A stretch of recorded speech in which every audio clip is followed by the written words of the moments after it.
Muy buenas noches, queridos hermanos, ¿cómo les va? Un domingo más vamos a compartir la palabra de Dios, vamos a alabarle y a exaltar su nombre. Y quiero compartirles un pasaje en 2 Crónicas, capítulo 5, versículo 13, que nos relata cuando Salomón terminó de construir ese templo para nuestro Dios. Dice 2 Crónicas 5:13, cuando sonaban pues las trompetas y cantaban todos a una, para alabar y dar gracias a Jehová, a medida que alzaban la voz con trompetas y címbalos y otros instrumentos de música, y alababan a Jehová diciendo, porque Él es bueno, porque su misericordia es para siempre. Entonces la casa se llenó de una nube, la casa de Jehová, y no podían los sacerdotes estar allí para ministrar por causa de la nube, porque la gloria de Jehová había llenado la casa de Dios. Esta es la presencia de Dios, la manifestación de la gloria de Dios. Mi querido hermano, el Señor no habita en templos vacíos, habita en templos que se mueven, en templos que viven, en templos que caminan. Habita en usted y habita en mí.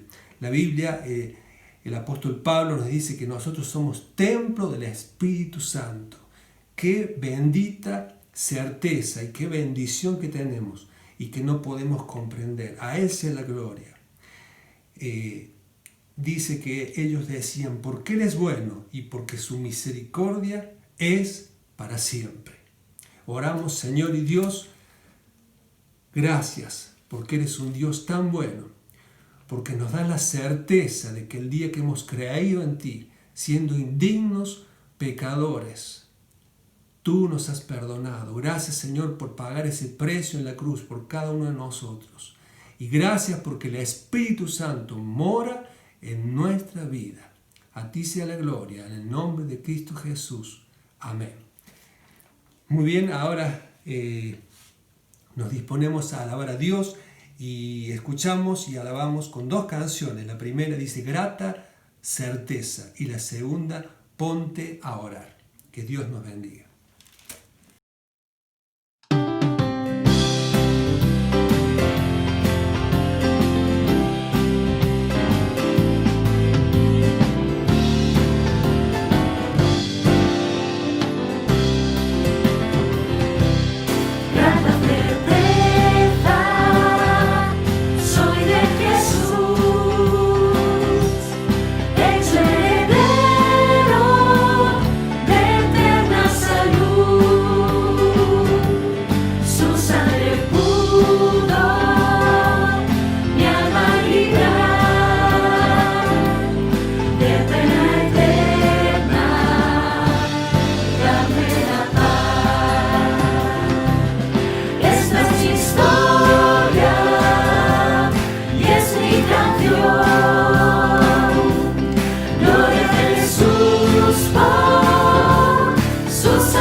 Más ora mi alma, su hambre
tortura, porque nadie te asegura que mañana todo vaya a ir mejor.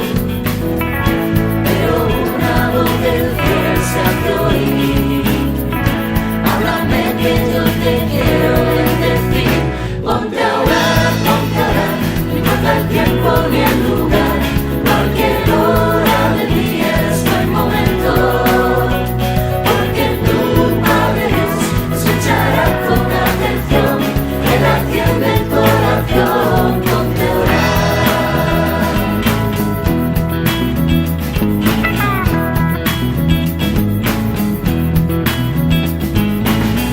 Su espíritu se está moviendo, renovando y bendiciendo. No hay tiempo que perder, ponte a orar. Que te oiga confirmando que tu vida quiere un cambio. La canción que está sonando, ponte a orar. Que digas la palabra ven, nunca es tarde para hablarle otra vez.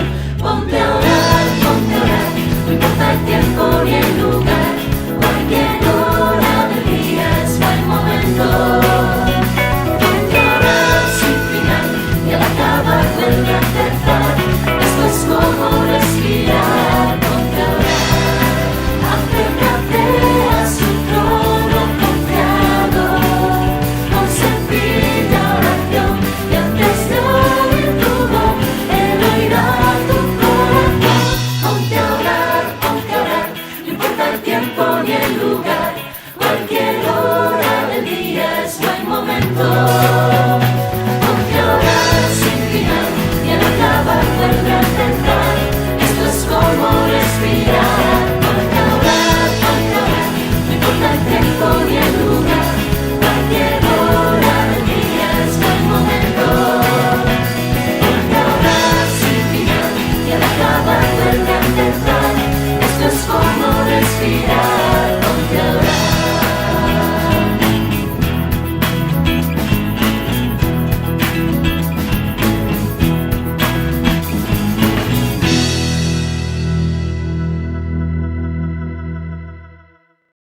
Qué privilegio es alabar al Señor, hermanos, haber cantado sobre la certeza que tenemos en Cristo Jesús y sobre este gran medio que tenemos para llegarnos a su trono, a su presencia, que es la oración.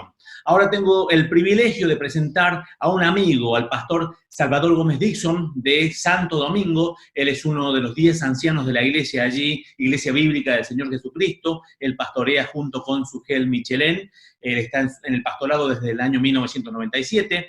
Él es graduado en Ingeniería Industrial por el Instituto Tecnológico en Santo Domingo y tiene su crédito teológico en la Academia Ministerial de la Trinity Baptist Church. Él está casado con Joanny por 29 años y es autor de libros. Lo conocí en Washington haciendo materias de eclesiología y me topé con un hombre de Dios, me topé con una persona que realmente ama al Señor y que hace muy buena tarea pastoral.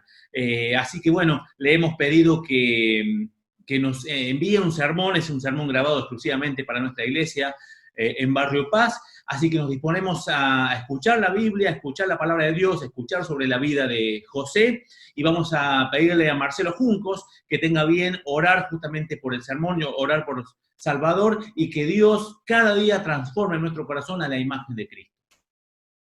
Hola hermanos, buenas noches. Vamos a tener un momento de oración en este momento, pidiéndole la guía al Señor para que nos ayude a poder meditar en lo que Él ha preparado para nosotros, y sobre todo pidiéndole la rica bendición para nuestro hermano Salvador Gómez de la República Dominicana. Así que vamos a orar. Señor, te damos gracias por este momento en que nos permite, Señor, abrir tu palabra. Gracias, Señor, porque podamos recibir tu mensaje. Gracias, Señor, porque tú has dispuesto en el corazón de nuestro hermano transmitirnos este mensaje, Señor, que tú le has puesto en su corazón. Te pedimos, Señor, que tú estés bendiciendo su vida, su familia, Señor, y estés bendiciendo también la iglesia tuya en el país, Señor, de allí, de República Dominicana. Y, Señor, gracias porque tú nos facilitas estos medios, Señor, para que podamos encontrarnos, Señor, en hermandad, Señor, y te pedimos que tú, Señor, te estés manifestando, Señor, en nuestras vidas, y que, Señor, a través de este mensaje, Señor, tú estés derramando tu bendición a cada uno de nuestros hogares. Gracias, Señor, te damos por este momento, en el nombre del Señor Jesús. Amén. Entonces nos disponemos a escuchar la palabra de Dios de nuestro hermano Salvador Gómez. Amados hermanos de la Iglesia Cristiana Evangélica Barrio Paz, en Ciudad de Funes, en Córdoba, Argentina, reciban un caluroso saludo desde Santo Domingo, República Dominicana, y particularmente de parte de Iglesia Bíblica del Señor Jesucristo. Ustedes me ven, yo no les veo a ustedes, pero me los imagino y puedo expresarles un abrazo cibernético que llegue hasta ustedes con amor de parte nuestra. Gracias a Dios tenemos estos medios digitales por los cuales podemos tener este tipo de encuentros. Recibir una invitación en días atrás implicaba tener que viajar y llegar a un lugar quizás lejano o cercano, pero en esta ocasión estamos por la vía digital y aceptamos estas invitaciones. Son cosas que la providencia nos ha llevado a hacer. Quisiéramos compartir un mensaje de la palabra de Dios con ustedes y vamos antes a tener un momento de oración, encomendarnos en sus manos, pedir una bendición por la obra del Evangelio allí en vuestro lugar. Oremos. Padre Santo, Padre bueno, nosotros nos allegamos a ti con la esperanza de que de parte tuya podemos contar con gracia, misericordia y paz, lo que necesitamos para seguir adelante viviendo para tu gloria, aún en días de dificultad. Padre, nosotros te alabamos porque tu evangelio corre y se disemina en toda la tierra. Y también te damos gracias porque la hermandad une iglesias en diferentes lugares del mundo, como es el caso de la iglesia allí en Córdoba y nuestra iglesia en Santo Domingo. Aunque lejos, distanciados, nos une tu evangelio y queremos, Señor, rogarte que ahora nos concedas en esta oportunidad que tenemos de estudiar la palabra, tú desciendas y bendigas a nuestros hermanos ricamente. Queremos una bendición especial tuya sobre nuestros hermanos allí en Córdoba. Y esto te lo suplicamos y te lo rogamos en el poderoso nombre de Jesús nuestro Salvador. Amén. La lección que quisiera estudiar con ustedes, el pasaje de las Escrituras, está en el libro del Génesis. Yo quisiera considerar una sección, un segmento de la vida de José. Y particularmente los capítulos 41 y 42. La vida de José tiene diversos aspectos que son muy conocidos. Los más trascendentales son normalmente el hecho de cómo él fue vendido por sus hermanos y el hecho también de la tentación que él tiene con la mujer de Potifar y también la manera como Dios le elevó para llegar a serle primer ministro en Egipto. Es una historia fascinante y una historia que podemos dedicar estudios tras estudios para conocer todo lo que allí Dios nos puede enseñar.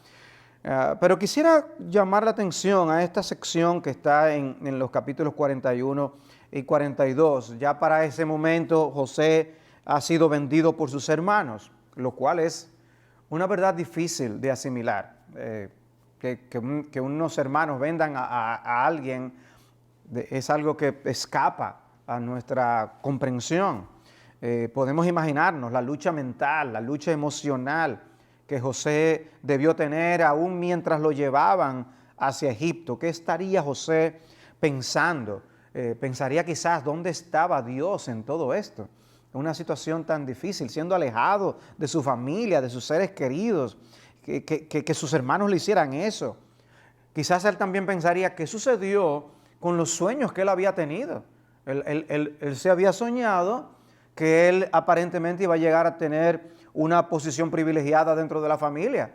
Tanto así que por eso en sus sueños sus hermanos y sus padres aún se postran delante de él. Y esa turbación es similar a lo que el salmista en el Salmo 13, versículos 1 y 2, nos comparte cuando dice: ¿hasta cuándo, oh Señor, me olvidarás para siempre? ¿hasta cuándo esconderás de mí tu rostro?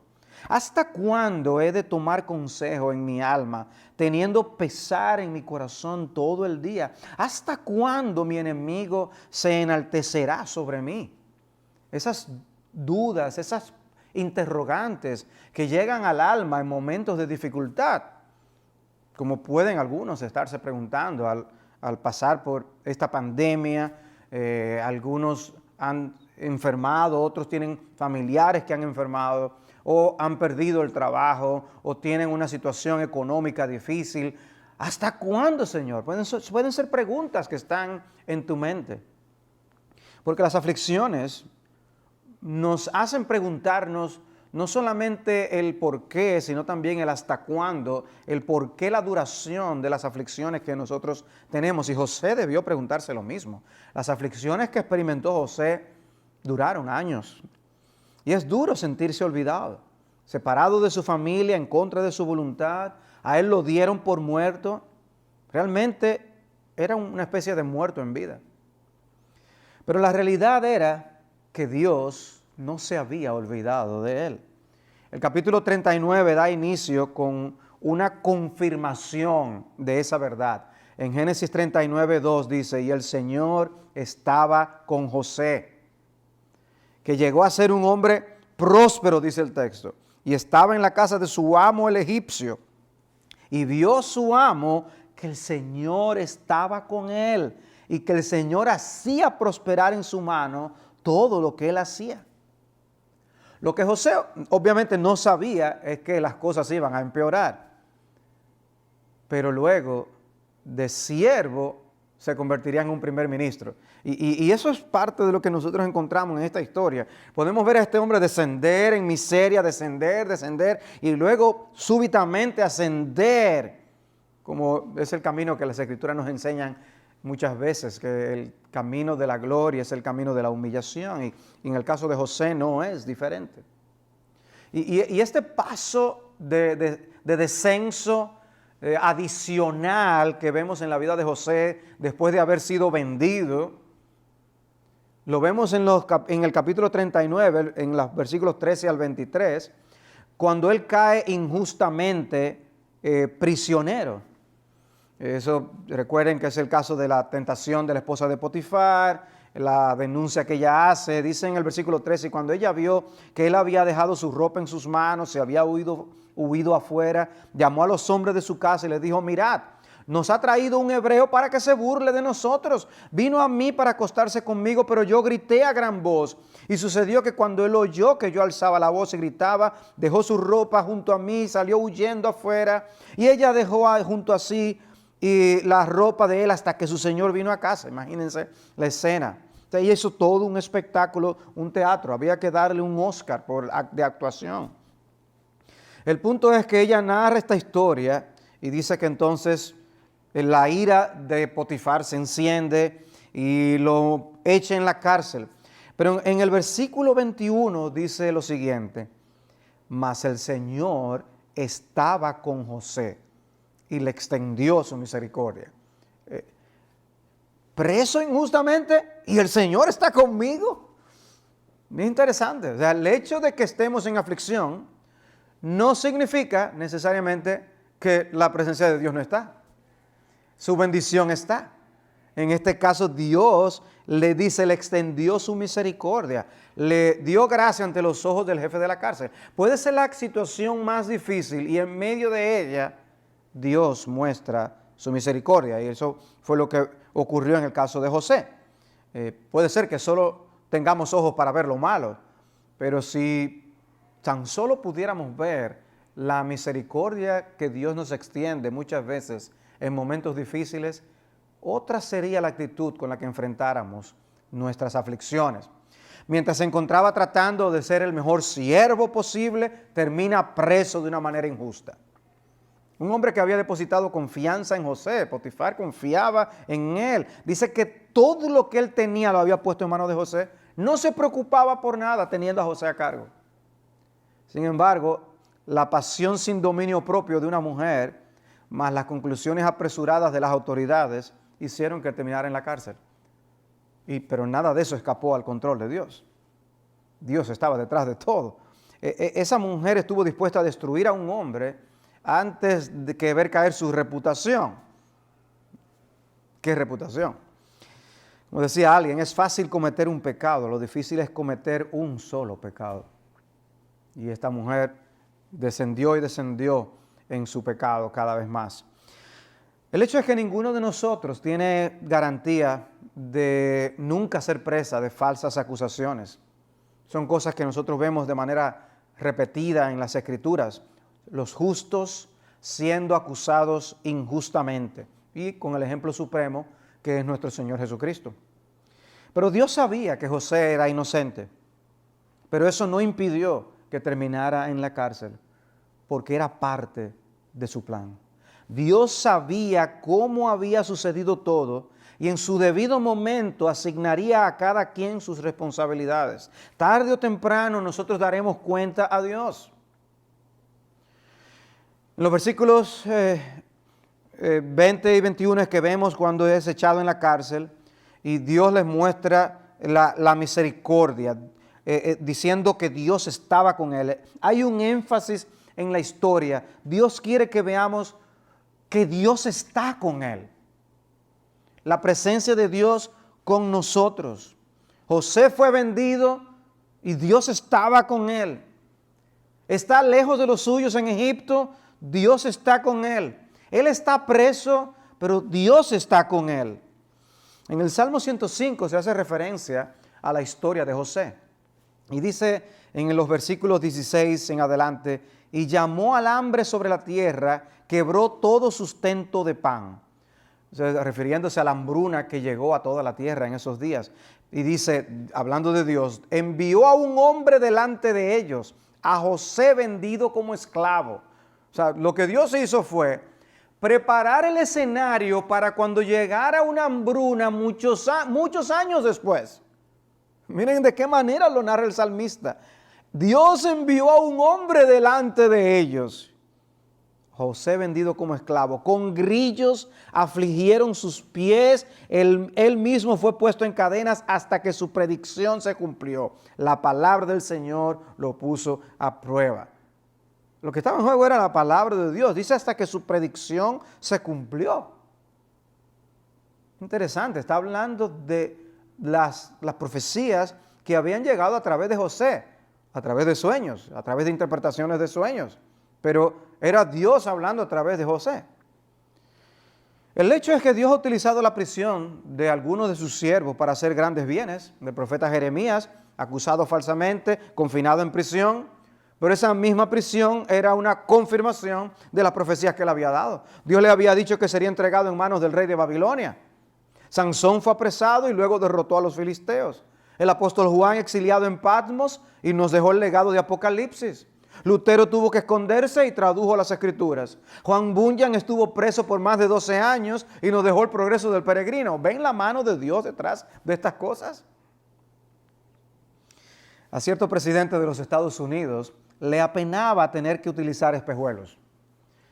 Pero en una ocasión sufrió un atentado y cuando el cirujano le explicó de dónde extrajo la bala, le dijo, señor presidente, el tiro iba bien dirigido a su corazón. Le salvó la vida este estuche que tenía en el bolsillo sobre el pecho, pues desvió el curso de la bala. Y dice que el presidente entonces dijo, Señor, y yo que creía que era mi desgracia tener que cargar siempre con mis estuches y gafas, en cambio era mi suerte.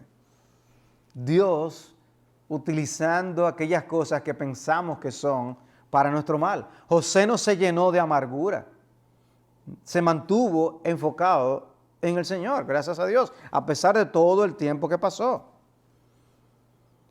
Una persona que estuvo también presa y enfrentando dificultades, pronto a morir, fue el apóstol Pablo. Y en 2 Timoteo 4:16 dice, mi primera defensa, nadie estuvo a mi lado. Solo. Me abandonaron todos. Y dice que el Señor no se lo tenga en cuenta.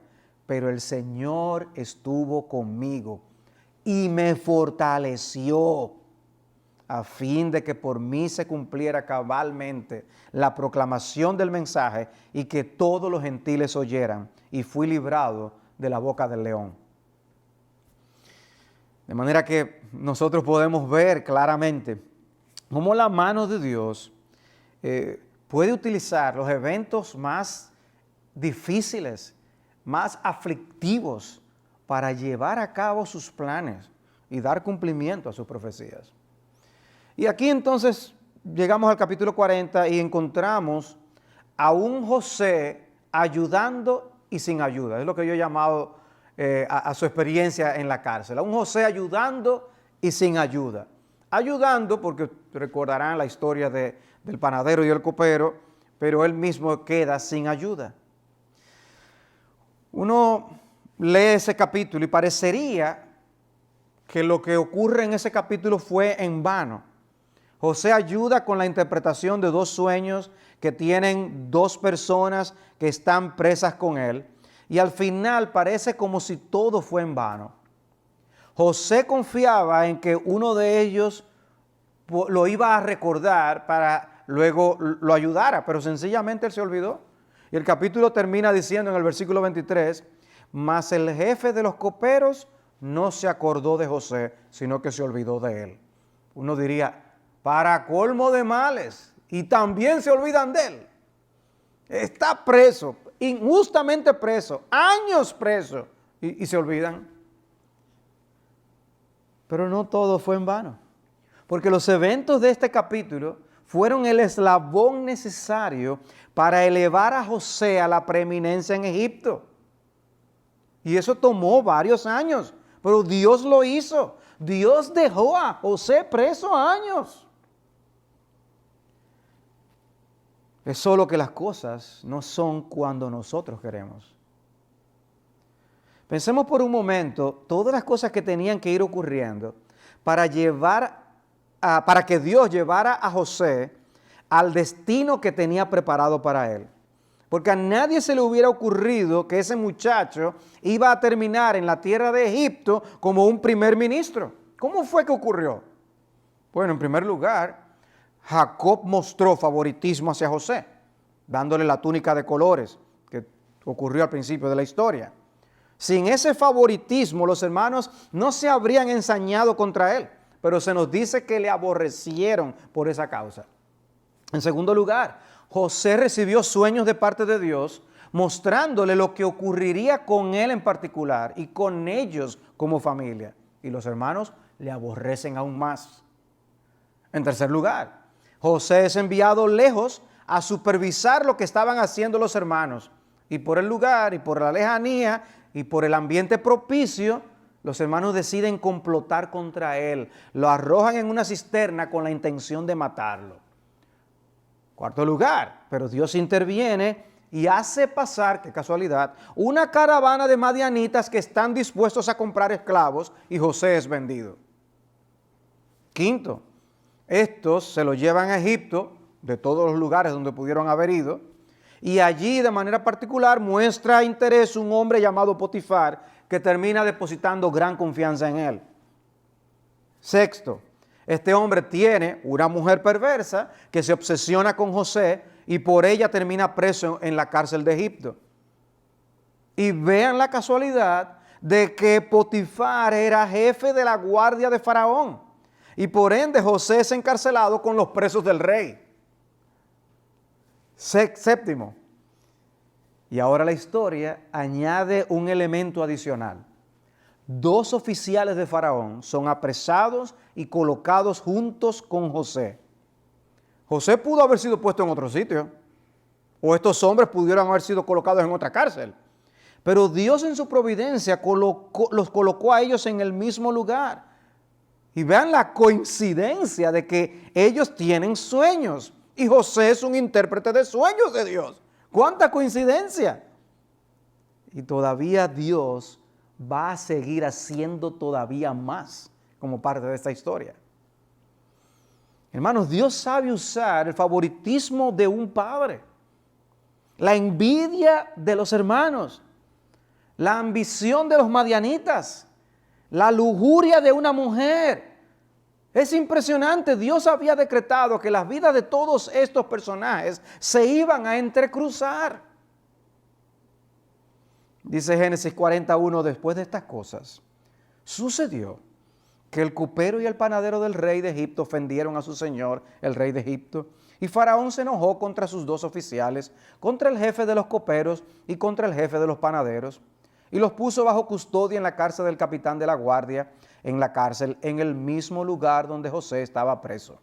El capitán de la guardia se los asignó a José, y él les servía, y estuvieron bajo custodia por algún tiempo. Estos hombres no eran sirvientes comunes, eran personas de influencia en la corte de Faraón. Noten que son llamados en el versículo 2 oficiales, eran personas encargadas de la alimentación del rey.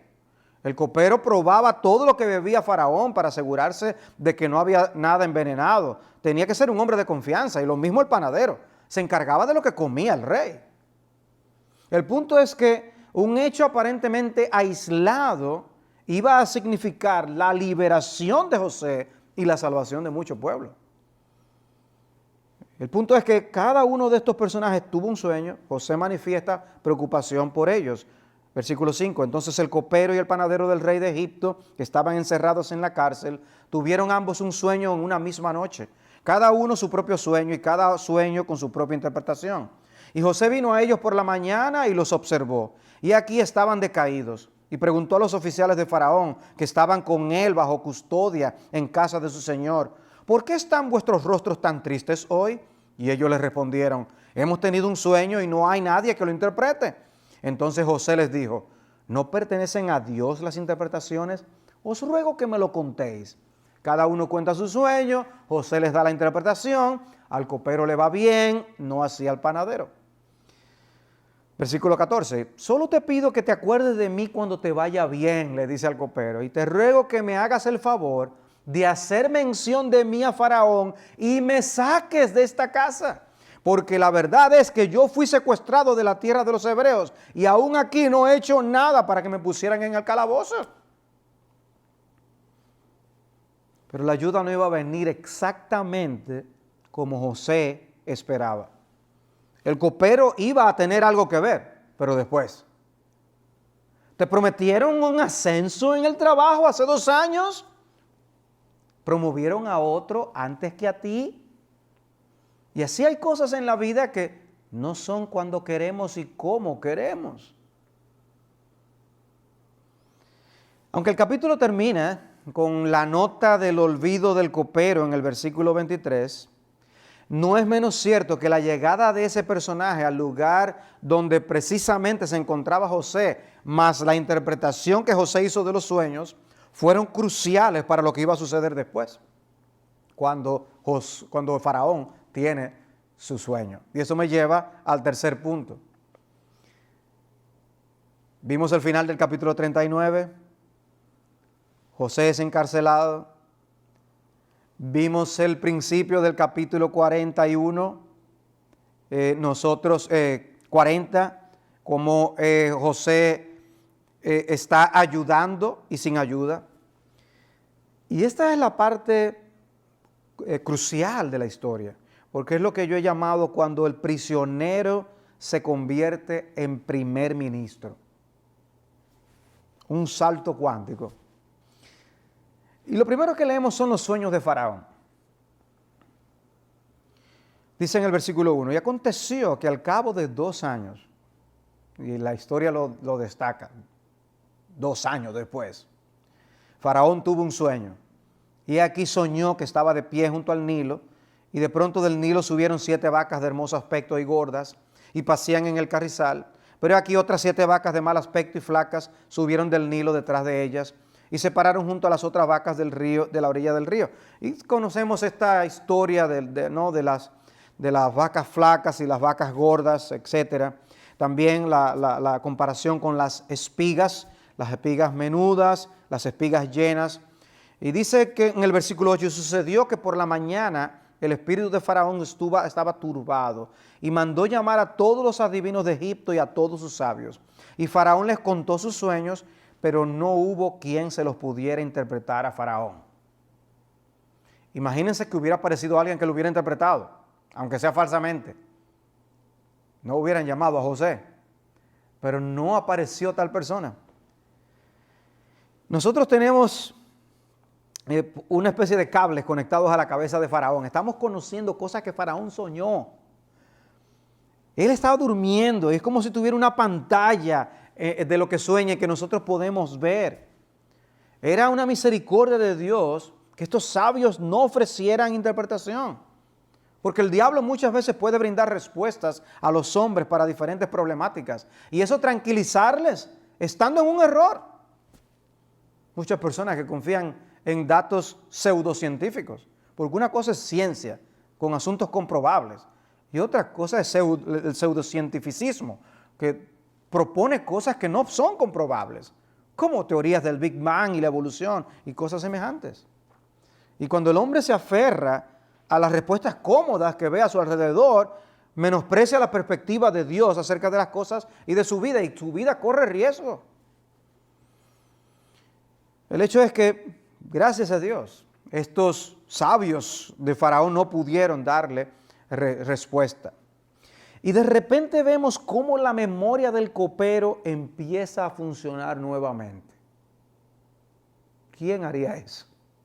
Dice el versículo 9, entonces el jefe de los coperos habló a Faraón diciendo, quisiera hablar hoy de mis faltas. ¡Ay, se me olvidó! Dice, cuando Faraón se enojó con sus siervos y me puso bajo custodia en la casa del capitán de la guardia, a mí y al jefe de los panaderos, él y yo tuvimos un sueño en una misma noche. Cada uno de nosotros soñó según la interpretación de su propio sueño. Y estaba allí con nosotros un joven hebreo, un siervo del capitán de la guardia, y se lo contamos. Y él nos interpretó los sueños. A cada uno interpretó su sueño. Y aconteció que tal como nos lo había interpretado, así sucedió. A mí me restableció Faraón en mi puesto, pero al otro lo ahorcó. Había algo peor a que el copero se olvidara de José durante 2 años, y es que se hubiera olvidado para siempre. Nosotros pudiéramos ver, lo peor que me pudo haber pasado es que este copero ahora se olvidara de mí. Imagínense que José pensara así en la cárcel. Pero no, había algo peor, era que se hubiera olvidado para siempre. Hermanos, hay cosas que pueden ser mucho peor de como son, a pesar de que sean momentos difíciles lo que estamos viviendo. Debemos tener cuidado de cómo interpretamos la providencia. Y otro detalle, la memoria del copero y los sueños de Faraón tenían que trabajar juntos. Si Faraón hubiera atendido a la petición del copero para ayudar a José después de su liberación, cuando el copero fue salvado, posiblemente José hubiera sido beneficiado con algún puesto, pero como un esclavo, como quiera. No era lo mismo si ahora podía interpretar los sueños del mismo Faraón, que fue lo que ocurrió. El punto es que Faraón manda a llamar a José. Dice Génesis 41:14. Entonces Faraón mandó llamar a José y lo sacaron del calabozo a prisa, y después de afeitarse y cambiarse sus vestidos vino a Faraón. Y Faraón dijo a José, he tenido un sueño y no hay quien lo interprete, y he oído decir de ti que oyes un sueño y lo puedes interpretar. José respondió a Faraón diciendo, no está en mí, Dios dará a Faraón una respuesta favorable. Y vemos entonces en la historia cómo José interpreta los sueños. Versículo 25. Entonces José dijo a Faraón, los 2 sueños de Faraón son uno. Dios ha anunciado a Faraón lo que él va a hacer. Oigan bien, lo que Dios va a hacer. Las 7 vacas buenas son 7 años y las 7 espigas buenas son 7 años. Los 2 sueños son uno. Y las 7 vacas flacas y feas que subieron detrás de ellas son 7 años. Y las 7 espigas quemadas por el viento solano serán 7 años de hambre. Esto es lo que he dicho a Faraón. Dios ha mostrado a Faraón lo que va a hacer. He aquí vienen 7 años de gran abundancia en toda la tierra de Egipto, y después de ellos vendrán 7 años de hambre, y se olvidará toda la abundancia en la tierra de Egipto, y el hambre asolará la tierra, y no se conocerá la abundancia en la tierra a causa del hambre que vendrá, que será muy severa. Y en cuanto a la repetición del sueño Faraón 2 veces, quiere decir que el asunto está determinado por Dios, y Dios lo hará pronto. El hecho de que sean 2 sueños era una manera de ratificar su veracidad. Pero observen, José habló con valentía ante el hombre más poderoso de la tierra. Directamente y sin rodeos. Pudo haber actuado de otro modo, como los políticos nos tienen acostumbrados. Pudo haber pensado que quizás Faraón se iba a ofender si le hablaba del Dios de los hebreos. José pudo haber tomado el crédito para él, para conseguir simplemente su libertad. Pero José da testimonio del Dios verdadero.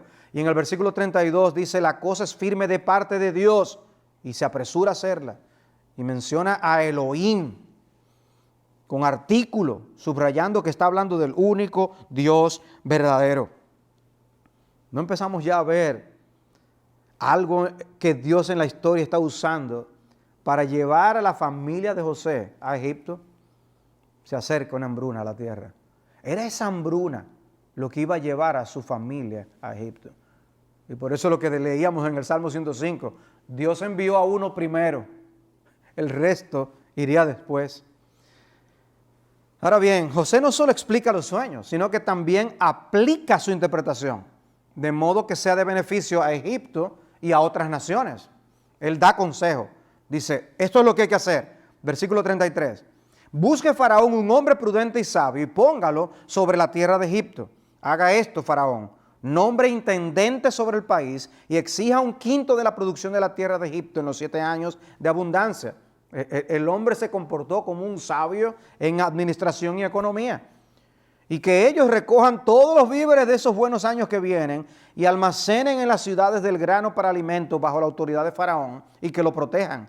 Y que los víveres sean una reserva para el país durante los 7 años de hambre que ocurrirán en la tierra de Egipto, a fin de que el país no perezca durante el hambre. Y fue esa sabiduría la que Faraón pudo notar y que le movió a instalarlo como primer ministro.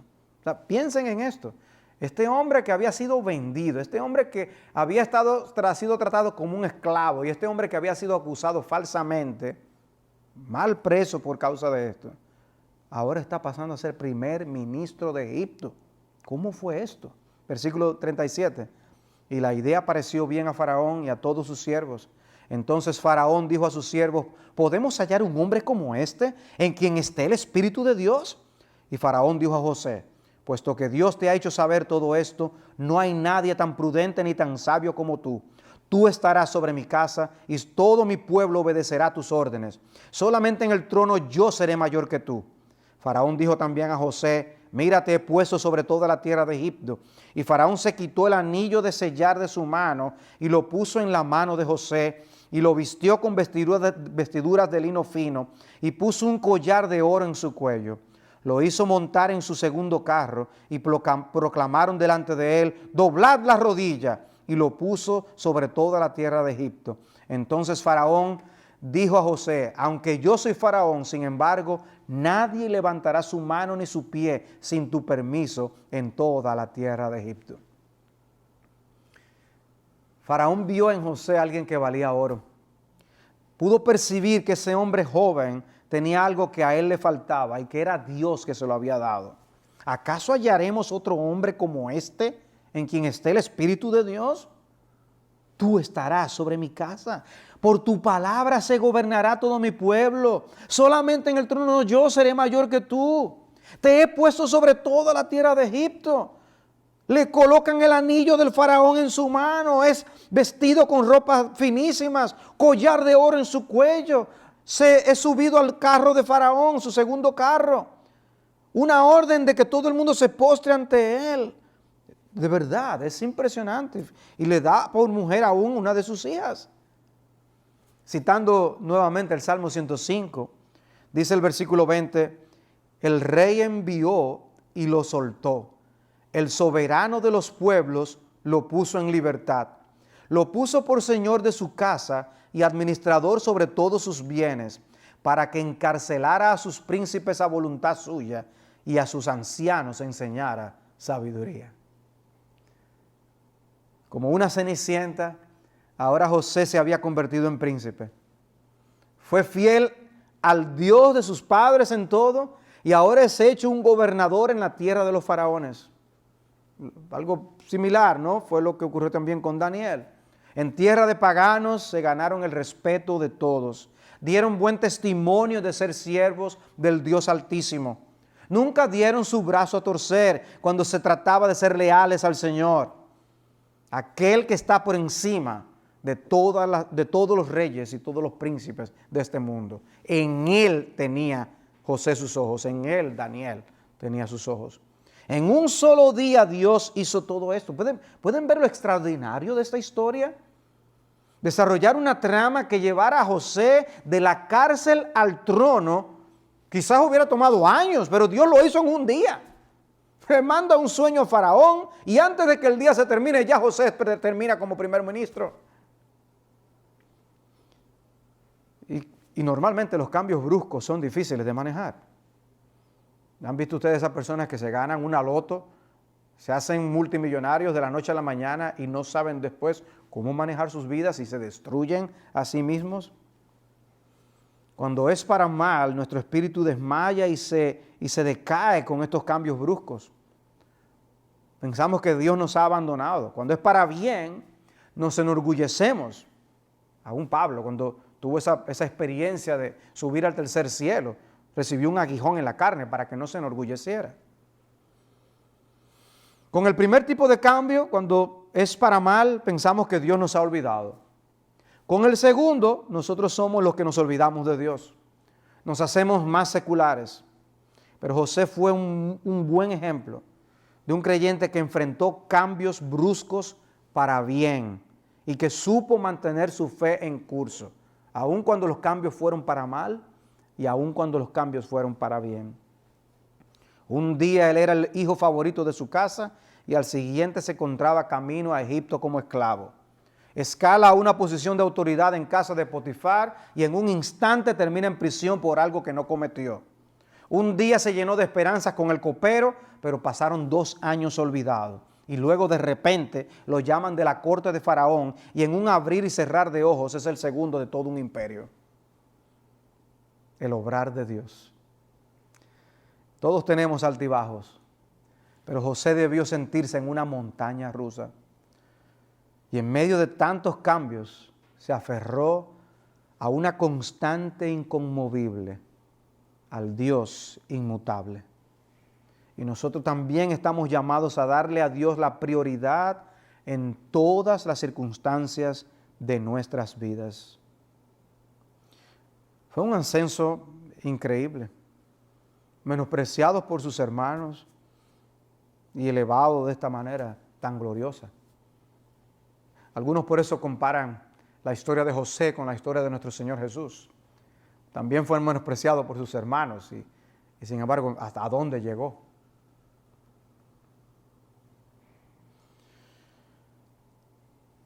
Dice, fue un ascenso maravilloso, esto de subir de un solo salto desde el calabozo hasta 2 peldaños del trono. Su padre le había arrepentido y ahora Faraón, el más grande monarca de su tiempo, le da la bienvenida.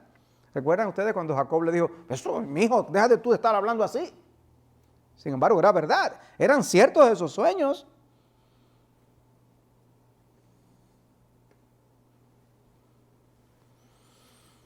Fue el resto de la vida de José, desde los 30 hasta los 110 años cuando murió.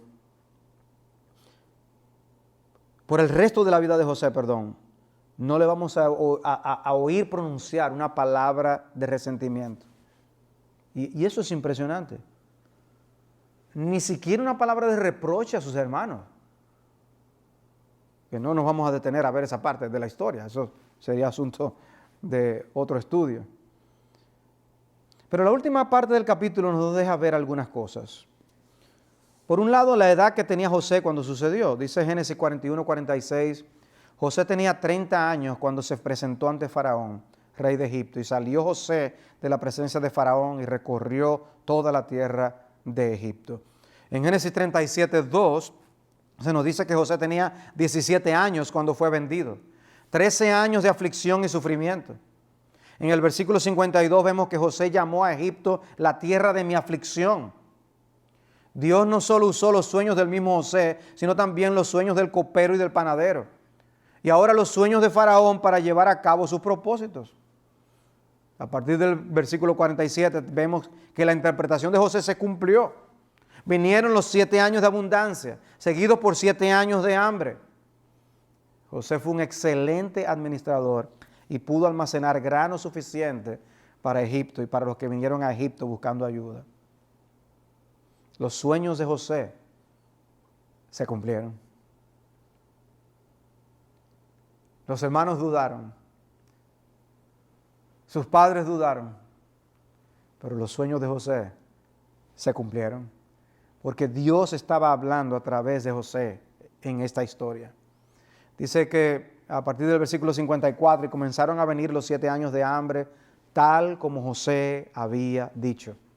Entonces hubo hambre en todas las tierras, pero en toda la tierra de Egipto había pan. Cuando se sintió el hambre en toda la tierra de Egipto, el pueblo clamó a Faraón por pan, y Faraón dijo a todos los egipcios: id a José y haced lo que él diga. Y el hambre se extendió sobre toda la faz de la tierra. Y eso abarca la tierra donde estaba la familia de José. Entonces José abrió todos los graneros y vendió a los egipcios, pues el hambre era severa en la tierra de Egipto. Y de todos los países venían a Egipto para comprar granos a José, porque el hambre era severa en toda la tierra. Y sabemos cómo la historia continúa con los hermanos de José viniendo a Egipto a buscar alimento, y cómo luego toda la familia termina viviendo en Egipto. Pero hermanos, ¿qué aprendemos de esta historia, de esta sección de la historia que hemos escogido para tratar en este estudio? Bueno, hermanos, aprendemos que todos los eventos de la historia, grandes y pequeños, forman parte de la providencia de Dios. Todos los eventos de la historia, grandes y pequeños, forman parte de la providencia de Dios. Cristo nos enseñó que ni un pajarillo cae a tierra sin una orden del cielo, ni una nación tampoco. Puede ser algo grande, puede ser algo pequeño. Puede ser insignificante a nuestros ojos, pero Dios está en control aún de los detalles. Y aquí una abundancia de detalles en la vida de José que se cumplieron porque Dios lo mandó. Y ahora que estamos en tiempos de pandemia y que nosotros podemos estar pasando momentos de dificultad y que podemos tener dudas de qué nos deparará el futuro en cuanto a si los trabajos serán otra vez repuestos, si nosotros vamos a tener lo necesario para pasar lo que resta de este año en medio de estas circunstancias. ¿Me enfermaré? ¿Se enfermará alguno de los míos? Ante todas estas preguntas, algo debe estar claro para nosotros. Nuestro Padre Celestial es el Señor soberano del universo. Y todo lo que pasa está bajo su control. Las cosas grandes y las cosas pequeñas. Cosas que tienen que ver con un minúsculo virus y cosas que tienen que ver con el movimiento de naciones. Tenemos que ver la mano de Dios. No podemos decir: oye, qué mala suerte tuvo José cuando pasaba por su aflicción. Ni tampoco podemos decir: oye, qué dichoso cuando Faraón le hizo primer ministro. No, no fue un asunto del azar. Dios lo hizo así. Y José lo entendió de esa manera. Aun cuando estaba hablando de sus hermanos, dijo: no crean que fueron ustedes que me trajeron aquí. Dios me trajo aquí. Estaba muy claro. ¿Quién se iba a imaginar, solo días y horas antes de estos eventos, que un esclavo hebreo encarcelado se iba a convertir en consejero de Faraón? La gente se hubiera reído si hubieran dicho que algo así iba a suceder. Pero es así que actúa la ironía de Dios. El mismo Faraón se hubiera reído, pero así es que actúa Dios. Él nos sorprende con sus providencias. Y todo esto que está ocurriendo hoy puede estar pasando para que alguien conozca la gracia de Dios salvadora que de otra manera no lo hubiera conocido. O quizás para exponer cosas de nuestros caracteres en medio de vivir en una cuarentena que de otra manera no hubieran salido a flote. Dios está actuando. Todo esto ocurrió y los sabios de Faraón le fallaron. Solo Dios le dio la interpretación. Se la pudo haber dado cualquiera. Pero no solo veamos al Dios de la providencia en sentido general, debemos reconocer la individualidad de la providencia de Dios. Es como si fuera un traje hecho a la medida. Dios como un sastre, haciendo un traje a la medida para cada quien. Dios sometió a José a una prueba a su medida para los planes que tenía trazados con él. No tenemos ningún derecho a esperar que el orden de los eventos en la vida de José será el nuestro. José primero fue afligido de diversas maneras y luego fue exaltado conforme a la voluntad de Dios que le fue revelada en su juventud. Otros viven en holgura y tranquilidad la mayor parte de sus vidas y tienen un final de gran tribulación. Otros experimentan el orden paz, turbación, paz. Otros turbación, paz, turbación. Dios actúa individualmente en su providencia. Dios no hace una misma historia que se repita en todos los habitantes del planeta Tierra. En otras palabras, no esperemos todos ser exaltados a primer ministro. Ni si tenemos experiencias similares a la de Job, pensemos que vamos a terminar con todo resuelto al final de la vida de Job. Podemos pasar por las experiencias aflictivas de Job sin tener luego la restauración que Job tuvo.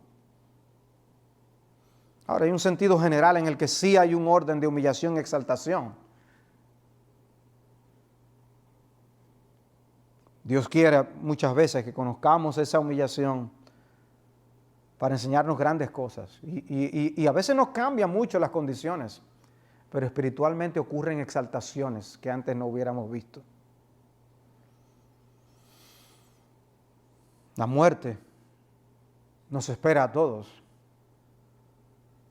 Y la muerte nos conducirá a la glorificación final.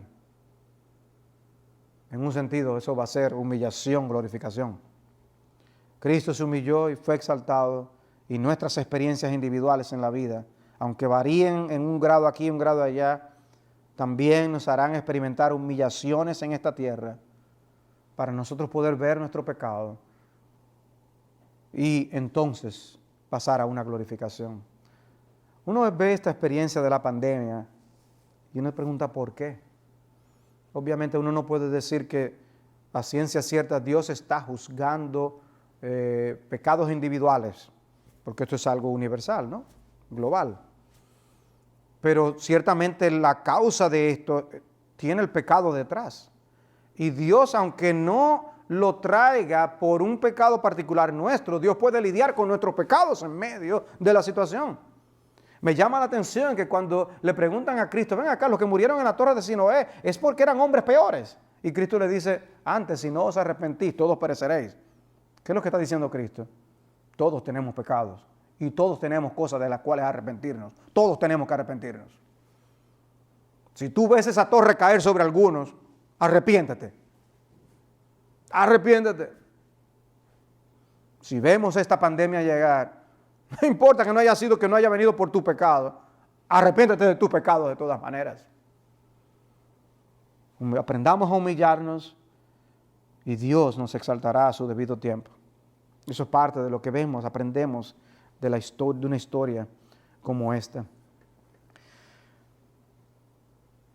Y finalmente, podemos observar aquí el lugar de la espera paciente en el desarrollo de nuestra fe. Podemos observar el lugar de la espera paciente en el desarrollo de nuestra fe. José tuvo mucho en qué pensar durante esos años de espera, aún esos años cuando el copero se olvidó de él. Lejos de su casa, lejos de los suyos, meditó en los sueños que él mismo tuvo. ¿Cómo alentaría eso su fe? Dijo, pues fue Dios que me trajo esos sueños. Él estaba convencido. Y era así. Bueno, a su debido tiempo Dios trajo la luz. Hermanos, nosotros tenemos esperanza porque Dios prometió. Nosotros no estamos imaginándonos que tendremos un final glorioso. Es que Cristo mismo dijo que si no fuera así, yo se lo dijera. Voy a preparar lugar para vosotros. Si no fuera así, yo se lo dijera. Si no hubiera lugar para nosotros en el cielo, en el reino de los cielos, Cristo nos hubiera advertido. Pero Él no nos advirtió, Él lo prometió. Y nosotros tenemos que aprender a esperar pacientemente a pesar de lo que tengamos que pasar por aquí. ¿Cuánto tuvo que pasar José? Es un ejemplo para nosotros servir fielmente al Señor en medio de la dificultad y en medio de la prosperidad. Saca a un joven de 17 años de su familia, colócalo en un ambiente totalmente pagano, rodeado de circunstancias que tenderían normalmente a crear grandes resentimientos y amarguras. Acúsalo injustamente de algo que no cometió. Enciérralo por más de 2 años en una cárcel. Y al final de ese tiempo, vístele de ejecutivo, ponlo en la cima de una de las grandes corporaciones del mundo, quizás vicepresidente de una compañía gigantesca. Dale a ese joven la ropa más elegante, los carros más lujosos, una parte de las acciones de la compañía, una esposa encantadora, 2 niños saludables. Y uno se preguntaría, ¿sería fiel? ¿Sería fiel a Dios? ¿Caminaría en humildad delante de Dios? ¿Reconocería realmente que Dios le dio todo eso? ¿Utilizaría su influencia apropiadamente? ¿Mantendría su integridad y se protegería y protegería los intereses de los demás? Porque a José ese privilegio no le subió los humos a la cabeza, sino que Dios siguió usando a este siervo para bendecir aún a su posteridad.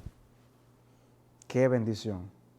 José no se olvidó de su pueblo y de hecho pidió que aún sus huesos fueran enterrados con su pueblo. Eso nos dice algo y lo cita el autor de Hebreos en Hebreos 11.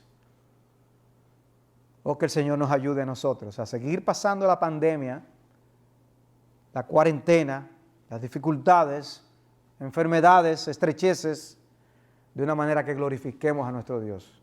Que Él haga su obra en nosotros. Sigamos siendo fieles y que al final seamos mejores y no peores. Oh, el Señor nos ayude. El Señor les ayude.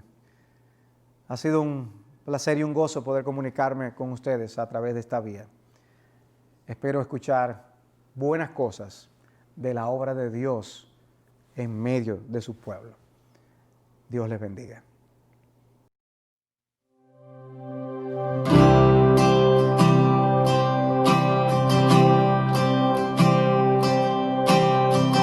En reposo, en silencio sé que tú eres Señor.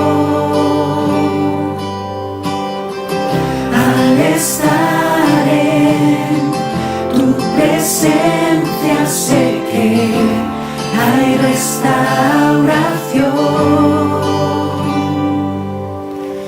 Al oír tu dulce voz, te seguiré,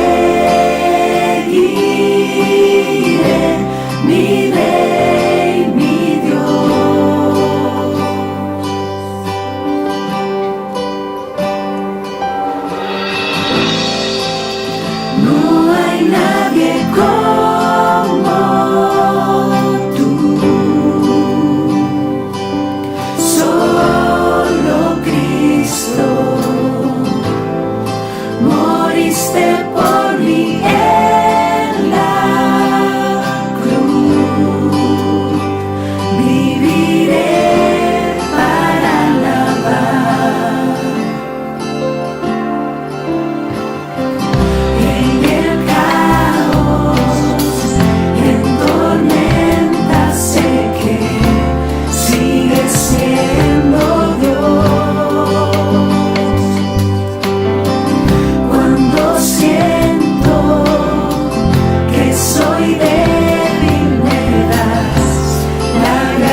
moriste por mí en la cruz. Viviré para alabar.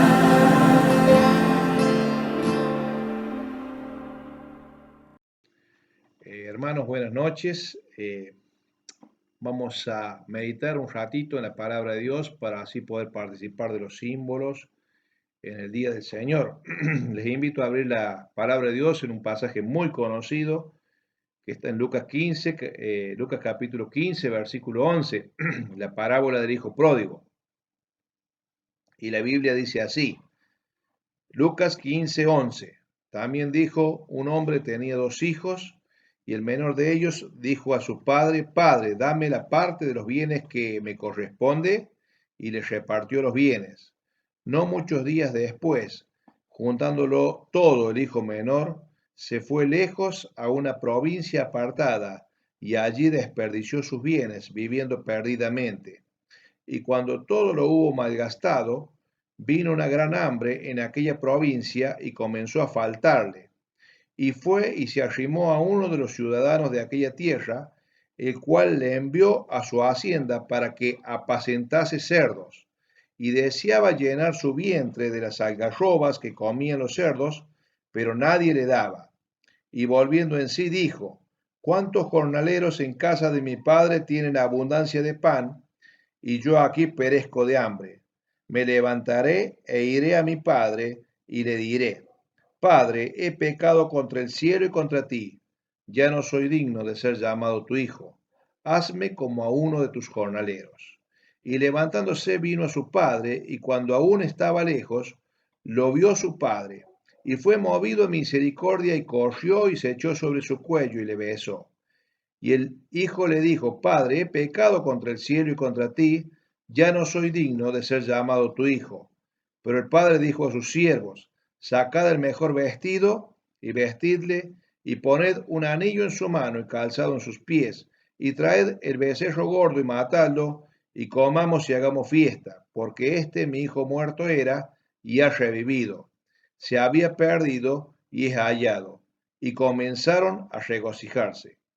Y su hijo mayor estaba en el campo, y cuando vino y llegó cerca de la casa, oyó la música y las danzas, y llamando a uno de los criados, le preguntó qué era aquello. Él le dijo, tu hermano ha venido, y tu padre ha hecho matar el becerro gordo por haberle recibido bueno y sano. Entonces se enojó y no quería entrar. Salió por tanto su padre y le rogaba que entrase. Mas él respondiendo dijo al padre, he aquí tantos años te sirvo, no habiéndote desobedecido jamás, y nunca me has dado ni un cabrito para gozarme con mis amigos. Pero cuando vino este tu hijo, que ha consumido tus bienes con rameras, has hecho matar para él el becerro gordo. Él entonces le dijo, hijo, tú siempre estás conmigo y todas mis cosas son tuyas. Mas era necesario hacer fiesta y regocijarnos, porque este tu hermano era muerto y ha revivido, se había perdido y es hallado. Hasta aquí nomás la porción de la escritura. Aquí tenemos una parábola muy conocida, la del hijo pródigo, y podemos ver distintas personas que están en esta historia. Una de las personas que están allí son los jornaleros. Los jornaleros eran aquellos que estaban trabajando en la casa del padre, pero no tenían ningún derecho de hijo. Y muchas veces hay algunas personas que son jornaleras. Están trabajando en alguna iglesia, en algún lugar, pero no son hijos.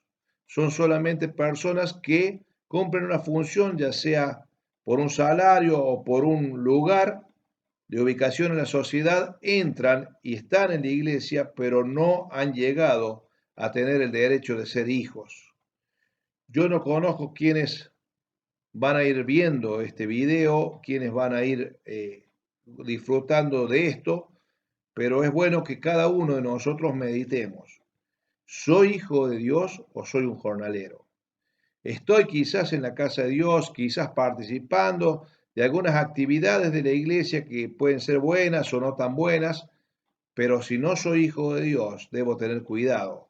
Puedo estar allí involucrándome, pero sin ser hijo de Dios. Después tenemos otro personaje. Tenemos el personaje del hijo mayor que cuando viene, ve la fiesta, se enoja y dice, siempre he estado aquí y nunca he disfrutado de ninguna fiesta con mis amigos.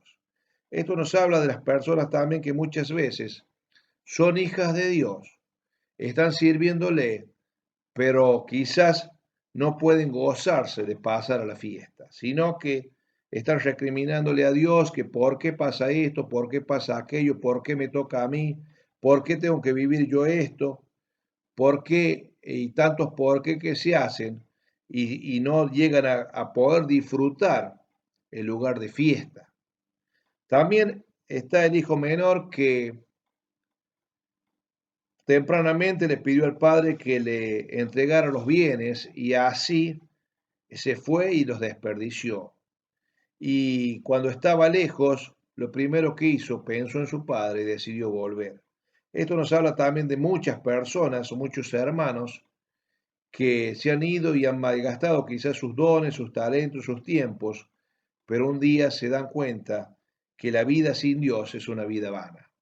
Entonces deciden volver a Dios y desean, como dice algún hermano, yo ni aunque sea quisiera que me mande una escoba a Dios o me mande a barrer el cielo. Y Dios viene y lo espera aún de lejos y lo acepta como hijos. Qué bueno es volver al Padre, abrazarse con el Padre, gozar de los derechos de hijo. Por eso el Padre dice, póngale el vestido, póngale calzado en sus pies, póngale anillo en su mano. Les da el derecho de hijos. Y hermanos, qué bueno es saber de cuántos desperdicios del mundo nos ha sacado Dios y nos ha llevado su gloria, y Él desea hacernos fiesta. Y el otro personaje que tenemos en la historia es el Padre, ese Padre amoroso, ese Padre siempre dispuesto a perdonarnos, ese Padre dispuesto a hacer fiesta. Por eso el Señor Jesucristo instituyó los símbolos, diciendo que hagamos esto en memoria de mí hasta que Él venga, pero sabemos que es una fiesta. Es una fiesta que vamos a participar ahora. Vamos a participar del pan como símbolo de ese cuerpo que fue molido por nuestros pecados. Pero ese cuerpo molido es el que nos dio la seguridad y la vida eterna a nosotros, nos dio el derecho de ser hijos de Dios. Y qué bueno es entrar a la fiesta y regocijarnos con el que nos invita a esta fiesta, que es nuestro Padre Dios. Así que ahora vamos a dar gracias por los alimentos y vamos a participar de este pan, de estos símbolos que el Señor nos dejara instituido. Oramos. Señor Dios nuestro que estás en el cielo, gracias Señor te damos porque a través de este símbolo tan sencillo que es el pan, podemos recordar al cuerpo de Cristo que fue molido por nuestros pecados. Fue puesto a prueba, pero todo lo hizo por amor a cada uno de nosotros, para así nosotros poder hoy sabernos salvos, confiar en la presencia de Dios y saber que nos ha dado un gozo eterno y una vida eterna con Cristo Jesús. Señor, gracias te damos por esa salvación tan grande que nos has dado. Agradecidos estamos a ti, en el nombre de Cristo Jesús. Amén, Señor.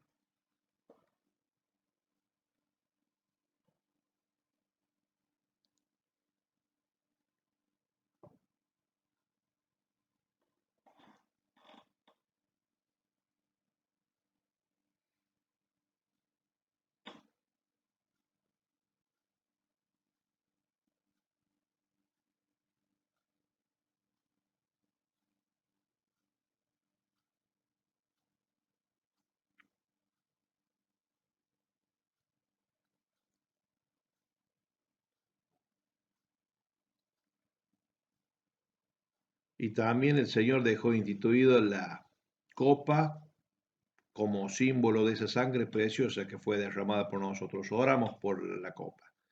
Señor, gracias te damos porque tú nos has dado la sangre preciosa de Cristo para poder confiar en Él. Y fue derramada, Señor, para libertarnos a nosotros de la esclavitud del pecado. Agradecidos estamos en esta noche y nos gozamos, Señor, de saber que, como dice tu palabra en Juan, la sangre del Señor Jesucristo nos limpia de todo pecado. Y sabemos que estamos limpios, sabemos que somos hijos de Dios, sabemos que hemos sido rescatados de este mundo para gozarnos, Señor, de esta fiesta y gozar del cielo con Cristo Jesús. Te alabamos, Señor, y te damos las gracias en nombre de Cristo Jesús. Amén, Señor. Bien, hermanos, qué bueno es poder recordar cada domingo a nuestro amado Salvador. Y bueno, en este periodo que estamos de aislamiento social, podamos pensar, meditar en nuestro amado Salvador. Y un día, sin duda, nos vamos a volver a juntar de nuevo en comunión, de nuevo en la iglesia, gozándonos como hijos de Dios y participando así juntos de la comunión que Él nos ha dado.